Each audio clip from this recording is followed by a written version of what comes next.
Magluluto po tayo ng pansit canton. Kahit tapos tayong mga Pinoy sa budget, kapansin-pansin na hindi ito nawawala sa handaan. Alamin natin kung bakit. Tara! Repolyo o Chinese cabbage, julienne cut, 100 grams ang gagamitin natin dito. 2 bulb red onion, sliced at 1 bulb garlic chopped. Pang sahog natin yan sa pansit. Ito naman ang ating mixture, ang toyo at oyster sauce, parehong half cup. Salt and pepper and chicken powder. Kayo nang bahala dyan magtansya dahil maalat na yung ating toyo at oyster sauce. Chicken breast, 200 grams sliced. Chicken liver, 150 grams sliced. Okay lang yung pagsamahin. Lulutuin naman natin yan ng sabay. Shrimp, 3 pieces o 100 grams. Hiniwa lang yan ng ganyang kaliliit. At syempre pa, papahuli ba itong bida, ang pansit canton, 500 grams. Carrots, julienne cut, isang buo. At Baguio beans, julienne cut, ang hiwa. Yan, simulan na natin ito mga gali. Syempre, soak muna natin itong pansit canton ng mga 5 minutes sa malamig na tubig. Alright, parang relasyon lang yan. Kailangan lumambot muna para maging handa sa tunay na pagsasama. Ang ginagamit ngayon, utak, hindi puso. Tsaka, kamusta ng mga Chinoy sa Binondo? You want the Chinese food? Ayaw, ay chin. Choy, nagkaintindihan ba tayo? Pero seryoso mga gali, nandyan sa Manila o Binondo, Chinatown ang masasarap na authentic Chinese food. Kaya punta na kayo. Eto na mga gali. Sa ayon sa gusto nyo, gigisain ko tong garlic at sibuyas. Yun medium heat para hindi tayo masunugan ng ating ginigisa. Pwede na natin ilagay itong ating salt and pepper and chicken powder on medium heat. Halong pa rin nyo lang mga gali ang ating ina-apply dito. Yan, pwede na natin ilagay itong chicken at chicken liver. Hindi na natin ito pinakuluan. Ilang beses ko na itong nilinis. Kaya salang na yan.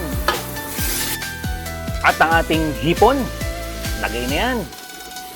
At itong ating pinagpitpitan ng ulo ng hipon. Yan ang ilalagay nating tubig dyan. Siyempre, huwag na natin isama yung ulo ng hipon. Hindi natin yan kailangan kainin yan. Very nice! Ilagay na rin natin to, papahuli ba to? Ang ating toyo at oyster sauce. Yan. Nalagyan na natin ng tubig kanina. Ngayon, ito naman ang isusunod natin. Yan sarap niyan. Sobra. Gentle din sa Tommy. Okay, lutuin na natin yung mga protein natin ng mga 30 minutes. At the same time, i-reduce natin tong sauce para sa ating pansit canton. Alam niyo ba, ang canton sa pansit canton ay hango sa dating tawag sa Guangdong, China, kung saan nagmula ang estilo ng noodles. Iba naman yung Lucky Me pansit canton ha. Parang yan yung dating crush mo lang. Hanggang tingin ka lang. Pero ngayon, Lucky Me na! Happy we. Humahalimuyak yung amoy dito mga gali. Napakabango at napakaganda ng texture ng sauce natin. Lagay na natin tong string beans at carrots. Yan Kanina natin tinig kong ingay. Ha? Eto na yung kanina nating sinok na pansit canton. Lagay na natin yan mga kagali. Eto din pala ang palaging handa na makikita natin sa mga birthday. Kasi sa kultura ng mga Chino, sa paniwala nilang mahabang noodles ay simbolo din ng pampahaba ng buhay at masaganang buhay. Dapat pala sabayan na din nating magpa-feng shui sa birthday natin para pasok lahat swerte sa atin buhay. Hello, I need to speak to somebody who can speak a Chinese. Yan, malapit na itong maluto. Haluin natin to. Kung pansit talaga ang pampahaba ng buhay, bakit gamot ang binibigay ng doktor? Hindi pansit ang ireseta nila sa atin. May punto ba ako doon, mga gali? Salutuhan kita. Hey! Ngayon, lagay na natin itong ating Chinese cabbage o Pechay Baguio. Last minute yan nilalagay. Alam naman natin napakabilis maluto niya. Haluin nating maigi yan. Siguraduhin nating pantay ang halo para walang magselos na sahog. Hugot pa rin ng pagmamahal. Daming diskarte sa pagluluto ng pansit. May bihon, bumpy, habhab, pansit bato, lahat long life. Comment nyo nga kung ayos ba mga tirada natin sa pansit canton ngayon. And please, like, share, subscribe. At nang magkita-kita pa tayo sa comment section after 100 years. nek-nek mo.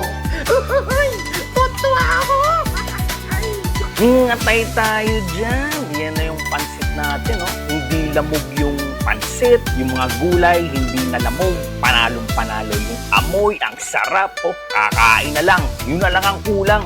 Pancit na naman. Kain ng blues. Kung yakang-yakan nyo to, abay, lutuin nyo na agad. Kung tinatamad naman kayo, instant Lucky Me Pancit Canton na lang kayo. Hanggang sa susunod dito sa JC's Gali. At daan, magluto ng masaya, haluan ng lambing at ihain